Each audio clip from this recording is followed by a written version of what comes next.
Okay, Assalamualaikum and good afternoon. I think we will start our discussion now. Okay, so sekarang ni dah ada lebih kurang 88 orang. So, ada 11 orang yang tak ada, tak apa, kita boleh start dulu. Alright, before boleh dengar suara saya kan? Boleh sir. Boleh sir.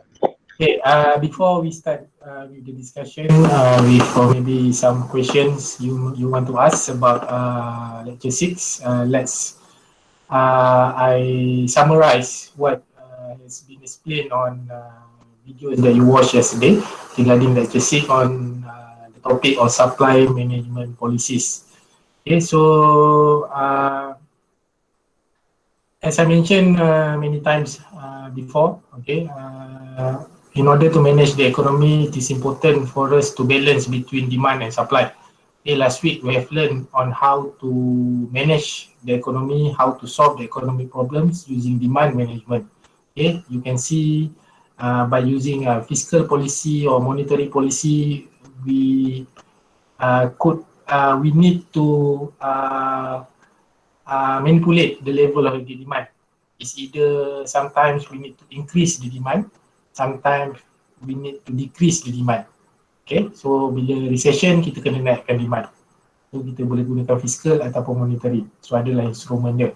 So masa overheating, we need to decrease demand. Kita kena kurangkan demand. So that's how we manage economy using demand management.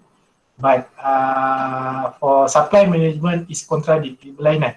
It's quite different. Okay, the main difference between demand and supply, whereby when we want to manage or when we want to solve the economic problems using supply management, we only focusing on increasing the level of aggregate supply. Okay, itu dia punya main difference dia. Okay, so bila kita nak solve economic problem gunakan supply, there is no issue we want to decrease the level of aggregate supply. Tak ada issue. Okay, so target kita hanya nak naikkan supply saja. Itu perbezaan yang paling ketara antara demand management dengan supply management. Okay, so apa logik dia kalau kita naikkan supply? Okay, I think I explain dalam video tu. Okay, so for example masa recession. Okay, recession demand kita rendah, supply tinggi. Okay, supply banyak tapi orang masih tak membeli sebab spending power kurang dan sebagainya. So what will happen in the economy bila kita naikkan supply? Maksudnya kita tambah lagi supply walaupun demand tengah rendah tapi kita tambah supply. So bila kita tambah supply, the price could drop. Okay, itu dia punya objektif dia. So bila kita perbanyakkan pilihan, harga tu akan jadi lebih murah, so orang ada kemampuan untuk membeli. Okay, walaupun spending power dia kurang. Alright, so that's how logic when we increase the level of supply during recession. The same goes during overheating. Overheating demand tinggi, supply rendah. Okay, so masa overheating ni harga barang mahal. Okay, sebab produk kurang kat pasaran, demand tengah tinggi, so supplier akan naikkan harga barang. So bila kita naikkan supply, harga tu barang tu akan jadi kompetitif, so harga tu akan being drop, akan kurang. So itu dia punya impact dia bila kita when we increase the level of supply in the economy during recession and also during overheating. Kesan dia sama. Okay, pilihan akan bertambah, harga akan drop. Okay, that's in theory lah. Okay, that's the impact of increasing the level of the supply in the economy. So dalam supply management, there is no specific policies macam demand management. Okay, demand management kita ada fiscal, kita ada monetary. Okay, tapi dalam supply management itself tu kita panggil supply management, and they have few ideas or approaches that the government could use in managing the economy using supply. Okay, antaranya kita ada cap tax cuts, decreasing structural and frictional unemployment, grant and subsidies, apa lagi, profit sharing scheme, ada 6 semua sekali, lagi 2 tak ingat. Apa lagi 2? Anyone? Yang semalam dah tengok 10 kali. Decreasing the power. Decreasing the power of trade union, satu lagi. Reducing employment benefit. Reducing employment benefit. Betul. Okay. So that's 6 ideas yang government kita boleh gunakan. But usually Malaysia kita biasa pakai 3. Okay. Yang lain tu bukan tak pakai, ada tapi kurang lah.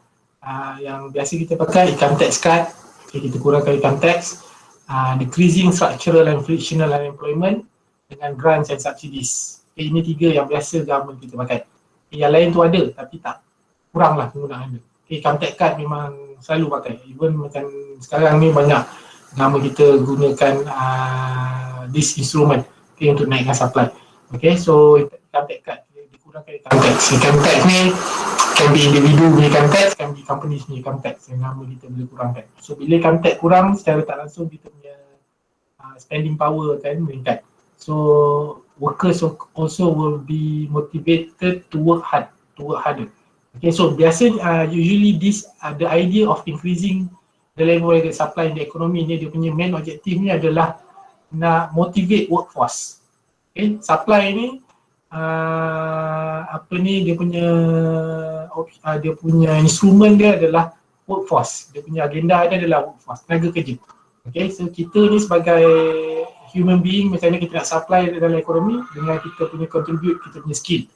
Okay, kita bekerja tu secara tak langsung kita akan menggerakkan ekonomi. So idea-idea ni semua menjurus ke arah macam mana kita nak motivate workforce untuk work hard, untuk bekerja as long as possible dalam satu organisation. Kita tak nak lompat, tak nak berhenti kerja dan sebagainya. Okay, kita nak sustain workers dalam satu jangka masa yang panjang. Okay, that's the idea of increasing the level of supply ni punya objektif. Okay, so macam income tax cut tu saya tak langsung kerja akan tend to work hard. Okay, dia tak ada masalah untuk kerja lebih masa sebab dia tahu at the end of the year nanti bila nak bayar income tax tak kena bayar tinggi sangat, tak kena bayar banyak sangat. Jadi secara tak langsung dia akan motivate untuk work hard. Okay, sama juga dengan second idea which is decreasing structural and frictional unemployment. Okay, ini banyak berlaku sekarang dalam musim COVID ni.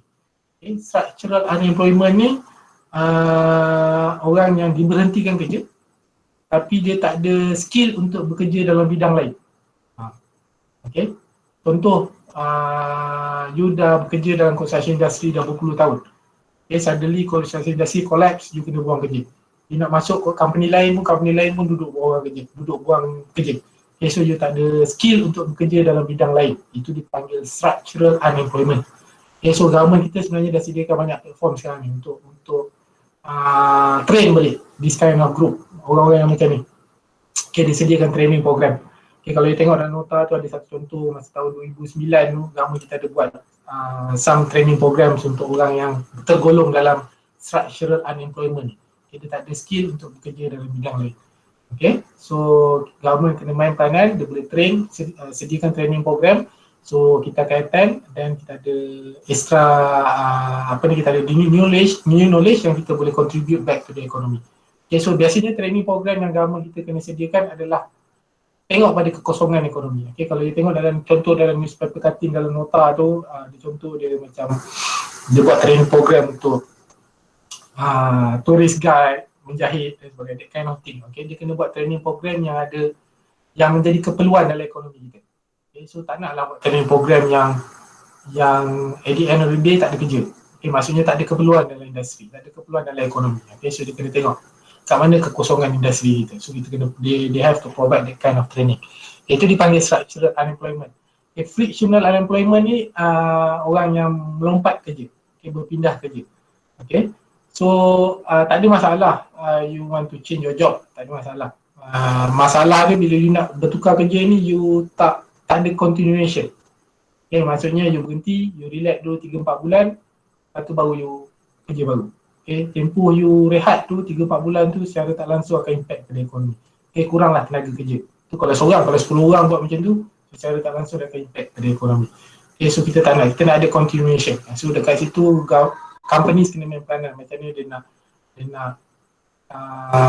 ikat kerja dia. Okay, so dia kena tengok dia punya bureaucratic procedures, okay, macam mana nak sustain workers, okay, maybe boleh bagi benefits, naikkan gaji dan sebagainya, that kind of thing.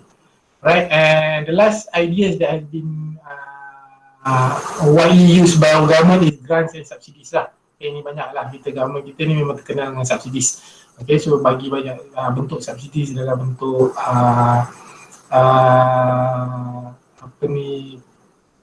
pinjaman, okay, peluang-peluang pinjaman, and then scholarship, okay, untuk government servant untuk pergi sambung belajar contohnya, okay.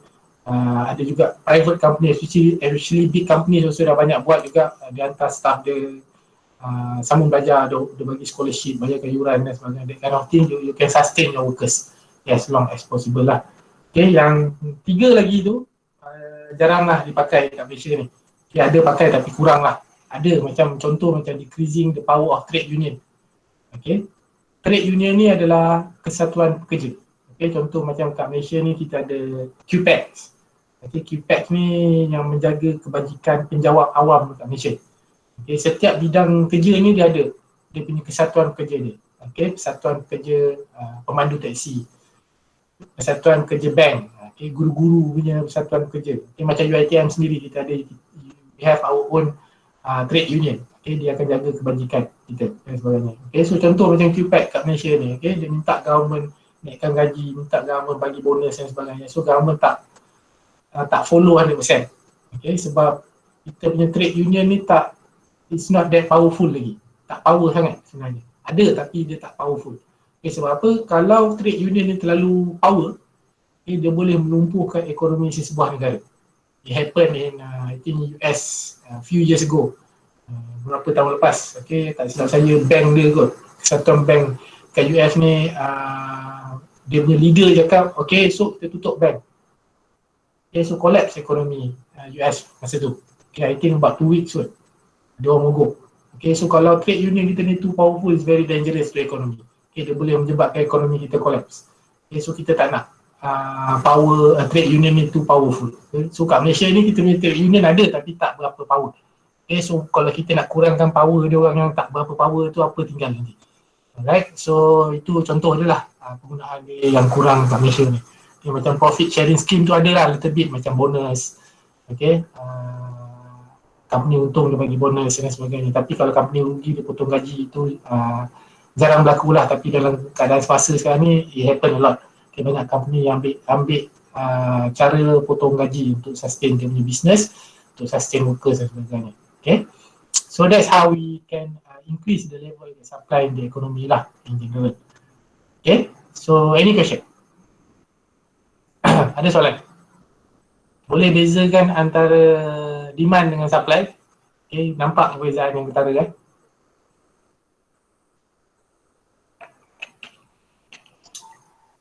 Sir, Ya. for example, if we have a project outside of Malaysia, do we need to declare the income tax? Project outside Malaysia? Yes, yes. Overseas lah. Overseas project? Yes. Apa ni, in terms of companies punya income tax lah? Yes, got to write corporate and individual. Kalau duit tu, if the money masuk dalam account bank di Malaysia, so dia kena declare lah. Sebab So biasanya dia usually when you involve in overseas project, sometimes the payment tu dia akan buat dengan bank di sana. Okay, that's why kalau you remember dalam topik overseas construction opportunities tu, kita kena study banking system negara yang kita nak pergi tu. Sebab kita akan gunakan banking system tu untuk berurusan money transaction dan sebagainya. Okay, so bila kita buat cara tu, so kita tak perlu bayar tax dekat Malaysia lah. Sebab kita duit tu tak masuk akaun di Malaysia. So kita tak perlu declare kat sana. So, tapi kita terikat dengan ekonomi kat sana lah. Kalau in terms of income tax dan sebagainya, we need to check the procedures, the regulation related to foreign investors lah. Okay, sama ada kita kena bayar something ke apa ke dan sebagainya, we have to double check on that. Tapi dekat Malaysia, kalau you transaction financially, you punya transaction happen at that country, so you don't have to pay anything in Malaysia in terms of income tax lah. Okay? Okay. Sebab income tax ni dia akan tengok pendapatan tahunan kita, sama ada dari segi individu sampailah juga ke companies lah. Okay, dia akan tengok kita punya pendapatan tahunan tu, maksudnya duit masuk lah berapa banyak. Dia sama juga dengan you as a individu. Okay, bila you kerja nanti dapat gaji bulan-bulan, masuk account bank dan sebagainya, nanti at the end of the day dia akan dapat satu penyata tahunan berapa annual income you. Okay. Kalau macam government servant dia panggil EC form, EC. Majikan akan sediakan, macam saya UiTM sediakan lah. Private sector saya tak sure, EA kot. Dia start dari E jugalah dia punya form tu. Setiap majikan akan keluarkan penyata tahunan kita. So daripada situ kita akan tengok berapa total duit kita masuk sebenarnya. Okay, so daripada situlah kita akan masuk, kita akan declare income tax. Yang adalah sistem kiraan dia. Okay, but usually kalau gaji you below 4,000, bawah 4,000 sebulan, masih selamat. Maksudnya tak perlu bayar income tax lagi. Okay, so biasanya orang yang gajinya dah atas 4,000, okay, yang akan kena bayar income tax. Okay, so dia adalah dia punya calculation dia. Ada individu punya income tax kat Malaysia, I think not mistake berapa persen dia adalah kiraan dia. Alright, tapi sebab saya biasa isi online, okay, so isi je figure-figure yang diperlukan, page last nanti dia akan keluar berapa, dia auto calculate lah. So saya tak ingat, tak fokus sangat berapa persen yang dia charge sebenarnya. Okay, tapi dia adalah pengecualiannya. Okay, kalau you ada ambil insurans, okay, ada pengecualian dia. Kalau you ada beli gadget, laptop, you langgan internet, ada pengecualian dia. You beli peralatan sukan, you ada, kalau you dah kahwin, ada pengecualian untuk anak-anak, untuk isteri dan sebagainya. Okay, zakat, okay, nanti balance tu lah baru dia calculate. Okay, ni ada kawan ni tanya Izzah. Saya tak berapa nak show macam mana nak lukis graf yang kat note tu. Theoretically saya faham tapi tak show sebab bentuk dia boleh seterangkan. Graf yang mana ni? Mana? Siapa? Izzah? Graf yang overheating dengan recession tu. Yang semalam punya ke yang last weeknya? Yang semalam punya. Yang semalam punya. Saya tengok dalam bukakan.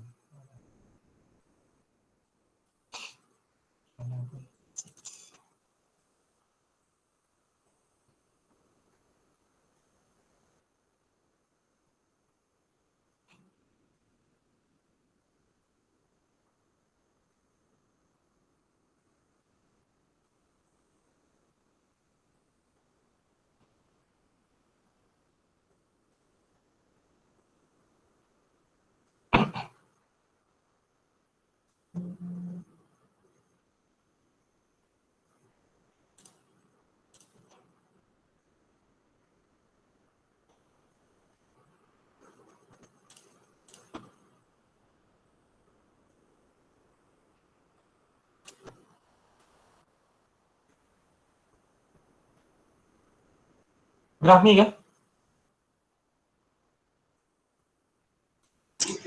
Sir. Ya. Okay. Yep.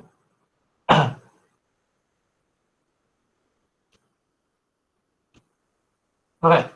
Graph ni sebenarnya been extracted from figure 2 dalam lecture 5. Lecture 4, lecture 5. Okay, yang a simple model of the economy, aggregate demand, aggregate supply tu. Okay, yang selepas economic cyclical growth path punya diagram. Okay, ini saya extract dia. Ini nak menunjukkan ni keadaan masa overheating. Okay, inflationary pressures ni is overheat. Okay, so maksudnya harga tengah melambung, harga tengah mahal dan sebagainya. So, inilah keadaan dia. Okay, demand AD3, demand tengah tinggi tapi supply tak mampu nak kejar. Okay, terlalu tinggi. Alright, so output kurang, price melambung, okay, naik. So ini normal punya S curve. Alright, so apa akan jadi bila kita naikkan supply? Maksudnya kita tambah supply. So bila kita tambah supply, harga akan jatuh, output akan bertambah. Okay, ini dia punya kesan, impact dia. Output bertambah, harga drop. Okay, P4 ni bukan maksudnya dia makin mahal, tapi sebab numbering dia lah. Okay, so kalau dia tengok dia menurun. Okay, sebab apa dia menurun, harga boleh jatuh sebab output pilihan dekat pasaran makin bertambah. Okay, so that's how we can create an impact during overheating by increasing the level of aggregate supply. Okay, ini masa overheat. Okay, ini masa overheat, masa recession. Okay, ini pun sama, saya extract daripada figure simple model of economy tu. Okay, ini masa overheat, masa recession. Okay, demand kita rendah. Okay, output ada, tapi orang tak mampu nak beli sebab orang bila demand rendah ni maksudnya some people jobless. Okay, some people maybe dia punya income dah kurang, maybe dah kena potong gaji dan sebagainya, that kind of thing. So sebab tu demand akan menurun, so supply masih maintain. Alright, so bila kita naikkan supply, apa akan jadi? Sama juga kesan dia, harga akan jatuh disebabkan produk makin bertambah. So pilihan makin banyak, so harga tu akan be more competitive, so dia akan drop. So itu impact dia secara teori dan saya tunjukkan dalam bentuk diagram untuk kedua problem, recession and also overheating. Boleh Izzah? Okay, boleh sir. Alright. Thank you sir. Alright, no problem. Okay, ada apa? Siapa lagi nak tanya?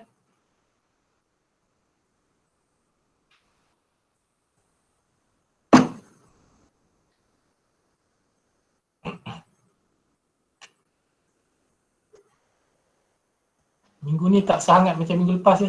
Faham semua ke? Doktor, sekarang harga bawang tengah naik. Maknanya bila harga meningkat, supply bawang dikurangkan ke doktor? Okay, in teori sebenarnya supply ni sebenarnya kita tak boleh nak kurangkan. Kita kena sentiasa maintain selagi demand tu sama level. Okay? Tapi kalau demand tu kurang, supply ni still kena naik. Okay? Sama juga bila demand naik, supply ni pun still kena naik juga. Alright, so kenapa harga barang boleh meningkat dan sebagainya? Maybe disebabkan macam sekarang, situasi sekarang, ada some of our product is being imported. Okay, macam bawang yang ada kita bawa masuk daripada mana? India kot. Okay, ada barang-barang yang dibawa masuk daripada luar. So sekarang ni, dalam keadaan sekarang ni, maybe ada restriction in terms of kita nak import barang. Okay, so susah dalam keadaan COVID sekarang ni. Itu yang memberi kesan pada harga barang. Okay, itu salah satu dia punya impact lah. Okay, kenapa harga boleh jadi mahal. Okay, walaupun kita cuba nak naikkan supply, tapi disebabkan faktor lain, dia boleh menyebabkan harga tak boleh nak kurang. Okay, untuk graph recession tu, kenapa price yang pertama level as P2 instead of P1?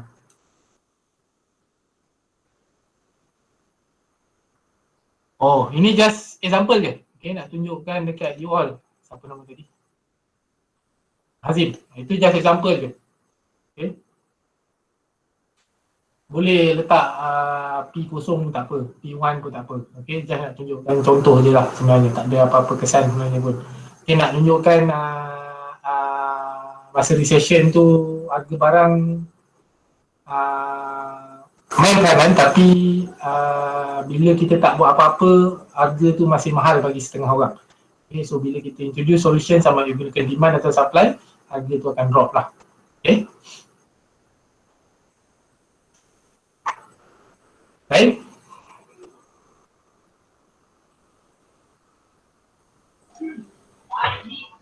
So, Ya.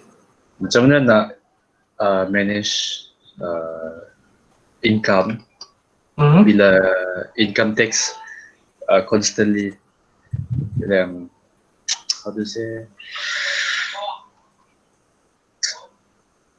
every month kan income tax akan list down your spendings. So macam mana nak manage the percentage of our spending? Is it still 60 to 40%? Tak faham, saya tak faham. Macam ni. Saya Okay.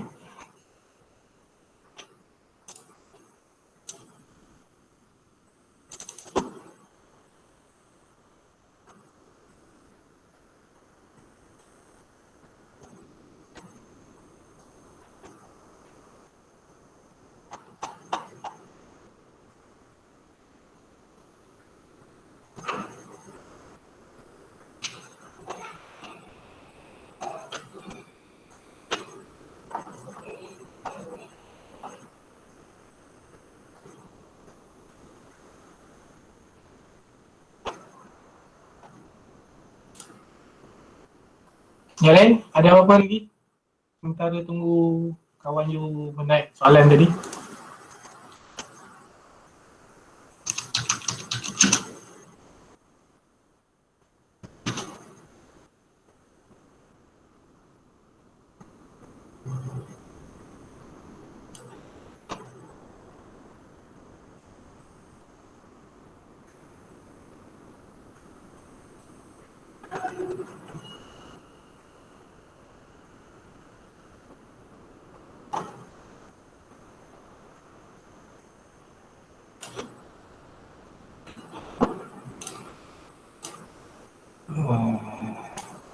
Hello sir, Ya, dapat dengar?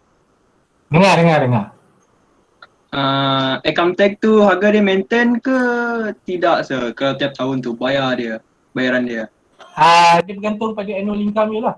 Kalau annual income tax ni konsep dia senang je. Makin banyak duit you dapat, makin tinggi you kena bayar income tax.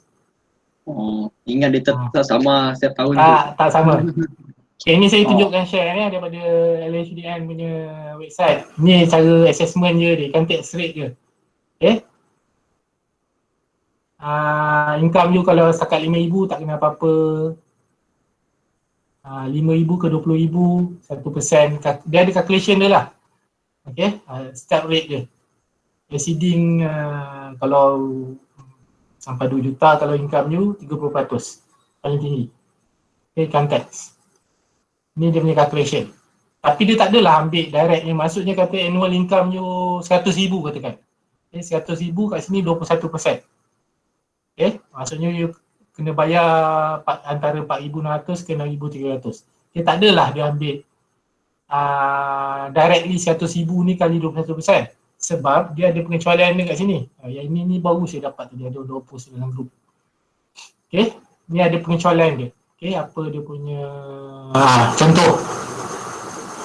Kalau you as a mother, okay, dah kahwin, ada anak, kalau you beli breastfeeding equipment ada pengecualian dia. Okay, you boleh claim balik. Okay, ada anak, SSPN, you maksimum boleh letak 8,000. Alright. Okay, ni childcare, hantar anak ke taska dan sebagainya, 3,000. Okay. Ini kalau you sambung belajar buat master or degree, master ataupun PhD, yuran yang you bayar tu you boleh claim balik. Alright. You bayar dulu, katakan yuran you 5,000. So you boleh claim balik 5,000 je lah, maksimum 7,000. Okay. Ini yang berkahwin lah. Yang ni sorry, medical expenses ni untuk ahli keluarga yang ada penyakit kritikal. Okay. Diri sendiri ke, pasangan ke, anak ke, kalau ada yang sakit kritikal lah, okay, you boleh claim. Kalau you ada buat medical check up, okay, you boleh claim maksimum 500. Okay, ni lifestyle, okay, purchase of reading material, siapa yang suka baca novel ke, okay, buku cerita ke, whatever ke. Alright, ada beli komputer, smartphone ke tablet, sport equipment, internet subscription, gym membership, okay, maksimum you boleh claim balik 2,500. Okay, katakan you punya membership 1,000 setahun untuk gym. Internet you bayar. Ya. Benda ni dia apply to government servant dengan Tak, swasta sama ke? Sama. Okey sir. Tak ada untuk government atau sama, dua-dua sama. Okay. Tapi ini untuk individu kan. Okay, untuk syarikatnya lain. Okay. Yang ni sempena COVID ni dia bagi kolam baru. Okay, sebab sebelum ni dia masukkan sekali kat sini. Tapi sekarang sebab sekarang ni musim apa nama dia ni, belajar online dan sebagainya. So banyak orang nak beli komputer dan sebagainya. So dia ada pengecualian RM1,500. Okay, kalau you beli between 1st June sampai lah end of this year. Okay, so siapa-siapa yang agak-agak ada beli apa ni desktop ke, laptop ke apa ke, receipt tu bagilah parent. Okay, nanti dia boleh declare. Alright. So ini pelancongan baru sempena COVID ni. Okay, dia nak galakkan kita lah. Alright. So kalau you ada bercuti mana-mana between March sampai this year, so you boleh claim balik 1,000 maksimum. Okay, tapi ni dah tak boleh jalan, tak adalah nak claim. Okay, ni kalau you ada insurans. Okay, kat sini dia ada beza sikit. Working in public sector, working in private sector. Okay, dia punya amount lah. Life insurance, education and medical insurance, private retirement scheme. Alright. Okay, ni maksimum semua ni. Okay, walaupun you punya insurans you bayar tahun-tahun 10,000, you boleh letak 7,000 je contohnya. Alright. Okay, ini untuk ada yang again sakit-sakit untuk ahli keluarga lah. Okay, OKU ke apa ke dan sebagainya. So adalah amount yang you boleh claim balik. Okay, untuk dia punya equipment, untuk dia punya ubat-ubat ke dan sebagainya. Okay, ini untuk donation lah, ini companies lah. Ini pun sama, company. Ini untuk zakat lah, kalau you ada bayar zakat. Okay, so you boleh claim balik. Okay, ini pun ini companies ni. Ini untuk rumah. Okay, kalau you ada bayar rumah, dia ada bayar some sort of tax, you boleh claim lah. Okay, Sir, balance. Ya. kalau nak claim kat mana sir? Claim kat mana macam mana? RSN. Oh, patut ke? LHDN. Okay. Dia bukan claim, maksudnya you dah, dia sama ada let's say you sepatutnya kena bayar cukai. Kalau ikut website ni tadi, you kena bayar katakan sepatutnya 6,000 lebih ni. Okay, tapi sebabkan you ada beli barang-barang tadi, you ada beli laptop, you ada langgan internet dan sebagainya, so dia tolak lah. So katakan instead of nak bayar 6,000, maybe sebab you dah ada bayar insurans, ada bayar langgan internet dan sebagainya, you dah katakan 4,000 total. So 6,000 tu 6,300 tolak 4,000. So balance tu sajalah you kena bayar. Okay, so maksudnya you kena utilize lah tadi apa yang ada dalam ni. Okay, kenalah ambil insurans, kenalah supaya you tak kena bayar banyak masa at the end of the year, masa you nak declare kan nanti. Okay, so that's how it works. Income tax ni. Okay, sebab apa ni, anak banyak dapat pengecualian. Yes, anak dapat. Seorang anak if I'm not mistaken 2,000 ke 1,000? 2,000 tak silap saya, seorang. Tapi dia boleh salah seorang je declare. Maksudnya kalau suami dah declare, wife tak boleh declare. Okay, kalau nak declare sama-sama, okay, half-half. Okay, husband ambil 1,000, wife ambil 1,000. Okay, macam tu boleh.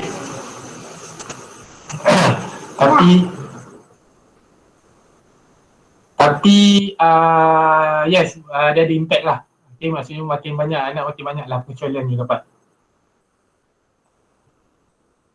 Yang dah tengok kat YouTube, kita nak tengok balik kat YouTube untuk jadikan complete tu. Ya.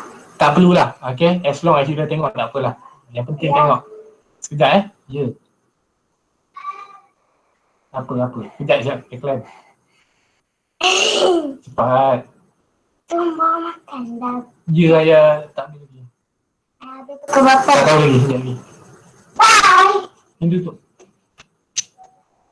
Tapi Okay. dah habis tu bawa makan. Ya. Okay, so tadi anak dia dah menjawab parent receipt, okay. Ya, sebab bila you esok bila you dah kerja lah nanti, benda ni lambat lagi. Sebab bila you kerja pun, kalau basic you baru 2,000, 1,500, 2,000 ke, jangan risau, tak kena lagi. Okay. So bila dia dah bekerja lama, dah gaji dah banyak ke apa, barulah you kena risau lah. You anything you buy, laptop ke apa ke, you kena simpan bukti-bukti tu. Sebab dia akan check randomly. Okay, dia akan pick je sesiapa. Okay, untuk check. Betul ke yang diorang ni declare? Betul ke orang yang ada beli laptop? Betul ke diorang yang ada beli sport equipment dan sebagainya? Dia akan notice. Okay. Claim nanti dekat LHDN kan. Okay, LHDN of course, you boleh buat manually ataupun you boleh buat online lah. Okay, you boleh pergi LHDN, isi borang macam biasa ataupun you buat online. Macam saya buat online, senang. Okay, isi je, figures dia, numbers dia, apa yang you dah belanjakan, di auto calculate berapa terlebih bayar ke. Sebab macam ada certain kebanyakan companies, even government sendiri, dia akan buat potongan bulanan. Dia panggil PCD, potongan cukai bulanan. So setiap bulan tu dia dah potongkan you. Tak tentulah. Ada bulan yang dia akan potong 300, ada bulan yang dia akan potong 200 lebih. So bila dia potong tiap-tiap bulan tu, impact dia bila you declare nanti tax untuk buat bayaran income tax, dia akan tengok apa yang majikan you potong tu sama ada terlebih atau terkurang. Okay, so kalau terlebih dia akan pulangkan balik, kalau terkurang you kena tambah lah. Alright. How can government get information about the economy need to supply? Alright, nak dapat info ni of course kita ada kementerian-kementerian yang banyak. Okay, so daripada situlah dia akan dapat info lah. Okay, so of course nak dapat info yang tepat tu agak sukar. Okay, at least dia boleh dapat gambaran secara kasar apa yang diperlukan dalam ekonomi supaya dia boleh but again, walaupun benda tu tak susah nak tepat 100%, tapi when we make an assumption, bila kita nak buat anggaran mestilah realistik. Okay, tak boleh anggaran yang tak masuk di akal lah, tak terima di akal lah. Okay, dia kena realistik lah anggaran dia. Okay, lepas kencing dia, tak, claim tu akan dapat on the spot. Okay, dia akan bayar tak silap saya dalam masa tak sampai sebulan. Okay, so let's say bulan tahun tu untuk katakan tahun lepas lah 2019, habis tahun 2019 dia akan buka sampai bulan 4 untuk you declare, sampai bulan April 2020 untuk you isi income tax untuk you declare sama ada buat dekat SDN atau buat online. Okay, sampai bulan 4. Okay, so bila tak kisahlah bulan 1 tu je dah declare, katakan Januari 2020 you dah masukkan data apa semua, tengok terlebih bayar 1000. Okay, dia akan masuk balik dalam akaun you. Tak sampai sebulan. Okay, maksudnya seminggu je kot dia akan masuk balik. Okay, bekerja sendiri ada. Okay, sebab bila you buka website LHDN tu dia akan ada you nak declare pendapatan apa? Pendapatan individu majikan ke, pendapatan tanpa majikan ke apa? Dia ada kategori dia. Okay, walaupun you bekerja sendiri, jangan ingat you tak kena declare income tax. Kena. Okay, if there are too many supply but no demand, it will affect the economy kan data, sebab banyak supply tapi orang tak beli. Alright, that's why I said dalam ekonomi ni benda demand dan supply ni main peranan yang besar lah. Okay, dua benda ni. Okay, of course bila terlalu banyak supply tapi spending power kita kurang, kuasa membeli tu kurang lah. Tak ada, kurang lah orang beli. Ada orang beli tapi kurang. Okay, so it's not easy untuk kita as a government lah. Okay, as a government to manage the economy. Bukan senang. Okay, especially bila kita nak balancekan dari demand dan supply. Sebab tu kita belajar, kita tengok kita ada banyak option. Government ada banyak option. Okay, they have fiscal, they have monetary, and now kita dah belajar pasal supply management. So kalau you tengok dalam nota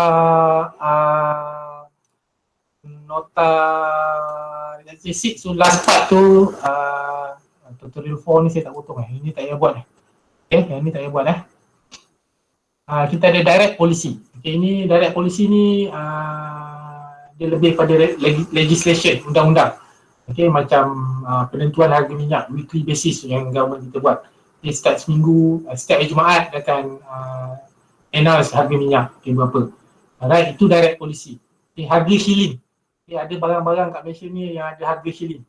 Okay, beras harga shilling berapa, minyak harga shilling berapa dan sebagainya. Itu direct policy. Okay, so bila kita ada option banyak ni, benda-benda macam tu government kita kena utilize dalam nak manage ekonomi. Okay, and dia bukan senang, tapi at least government kita ada option. And dia tak semestinya diguna pakai, tak boleh guna maksudnya kalau guna demand saja. Okay, that's why macam Malaysia ni dia akan utilize semua. Alright, demand pakai, supply pakai. Okay, so and ekonomi ni kita boleh you dah belajar, I dah explain pasal economic cycle. Okay, dia akan bergerak dalam 10 ke 15 tahun. So kita tahu, kita boleh predict bila akan berlaku recession. Okay, sebab dia berlaku dalam 10 ke 15 tahun. Okay, sebenarnya bila berlaku 98-99, next economic problem 2008-2009. Okay, itu face recession. Okay, so sekarang ni 2020. Lebih kurang last recession 2009 lah kita ambil. Lebih kurang 11 tahun berlaku recession. Okay, sekarang ni, tahun ni. Alright, so sebelum berlakunya sebenarnya kita sepatutnya as a government dia dah ada plan dah. Bila recession tu berlaku je, kita kesan dia akan kurang sebab government kita dah standby, dah ready dah. Okay, kita tak nak tunggu problem tu berlaku barulah kita sibuk-sibuk nak introduce solution ni lah, itulah semua. Itu akan jadi, itu yang boleh jadi depression. Government kita lambat untuk introduce solution. Okay. So sekarang 2020. Okay, you ambil lah daripada 2020 ni 10 hingga 15 tahun akan datang. Paling cepat 20-30 kalau umur panjang lah. Okay, so kita akan face another recession problem. Itulah cycle. Okay, recession yang berskala besar lah. Okay. Saya tak faham kenapa trade union terlalu powerful boleh menjatuhkan ekonomi. Boleh saya explainkan part ini? Thank you. Okay, saya bagi contoh macam bank punya trade union. Okay, Kesatuan Pekerja Bank. Okay, kalau you bayangkan dia punya leader Kesatuan Pekerja Bank tu tadi. Okay, dia cakap, okay, kita tak puas hati dengan government punya polisi. Macam sekarang ni orang nak request moratorium. So, bila moratorium tu drag, bank akan rugi. Okay, walaupun dia tak adalah rugi yang betul-betul rugi. Okay, tak ada bank yang rugi. Okay, so dia akan still gain profit tapi profit dia akan berkurangan. Okay, bila moratorium extend. So leader bank ni akan cakap, bank-bank satu Malaysia ni akan cakap, okay, kita tak puas hati dengan decision ni, kita mogok, tutup bank. So apa akan jadi pada ekonomi? You bayangkan kalau seluruh bank kat Malaysia ni tutup. Tak boleh jatuh ekonomi kita. Saham kita boleh jadi drop dan sebagainya. Orang nak keluar duit tak boleh dan sebagainya. Okay, that kind of thing. So secara tak langsung dia boleh jatuh ke ekonomi. Itu belum contoh macam pengangkutan awam, katakan contoh mogok mandu taksi yang bawa LRT ke MRT ke mogok, tak nak serve, tak nak bekerja. Okay, so secara tak langsung urusan aktiviti kita akan terjejas. Ekonomi secara tak langsung akan berimpact pada ekonomi. Okay, boleh Sandra?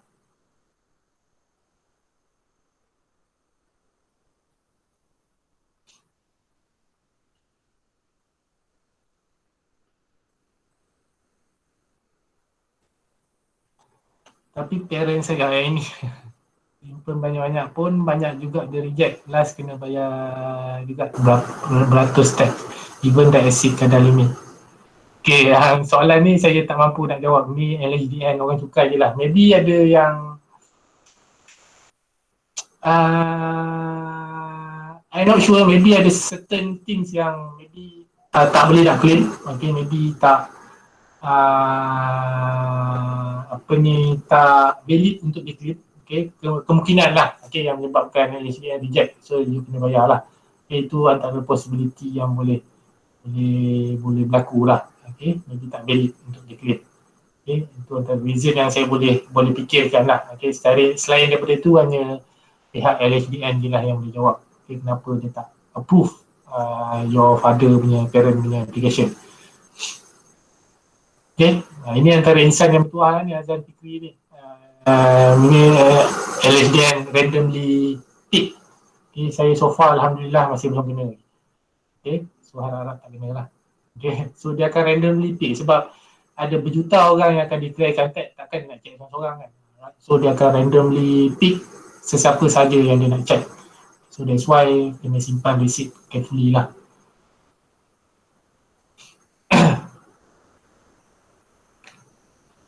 Okay, ada apa lagi? Dah jawab. Saya dah jawab soalan. Dah jawab dah? Oh, tadi awak nak type, tak type pun. Dah jawab soalan ni? Dah type tapi saya dah jawab. Dah jawab lah? Okay. Thank you, sir. Alright.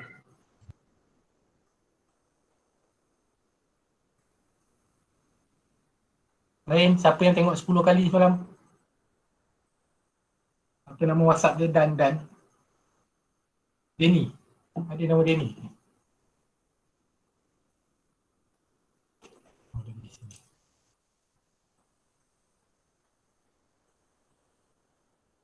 Azfar, 11 kali dah. Azfar mana? Okay.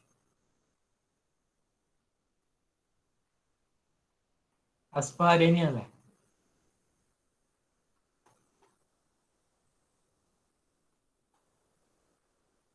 Azfar mana? Senyap ya?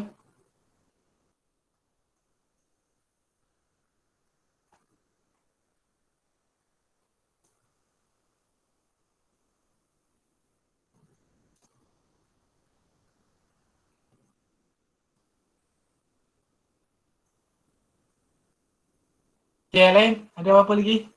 Boleh?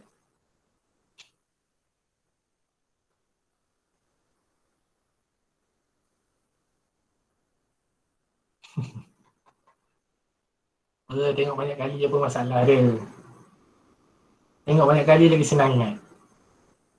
Ke bosan tengok film banyak kali. Alright. Apa ni? Okay, kalau tak ada apa-apa, before we stop the session, I would like to let you know that there will be another, ni saya sharing ni. Oh, tak share. Ya, share. Okay, I have uploaded another task for you, second assignment. Dekat YouFuture Continuous Assessment, pergi ke assignment as usual.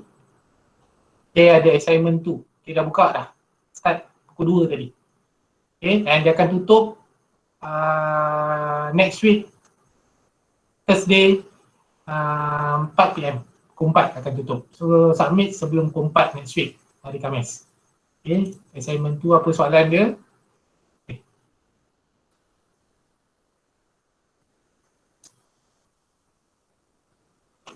Okay, soalan dia, the indirect nature of monetary policy may be harder to control than the more direct fiscal policy. Okay, based on your understanding, explain the above statement. Okay, jawapan dia can be anything relate to monetary dengan fiscal. Okay, so pandai-pandailah you mengolah statement di atas and jawablah berdasarkan you punya understanding. Okay, so markah ada 10. Alright.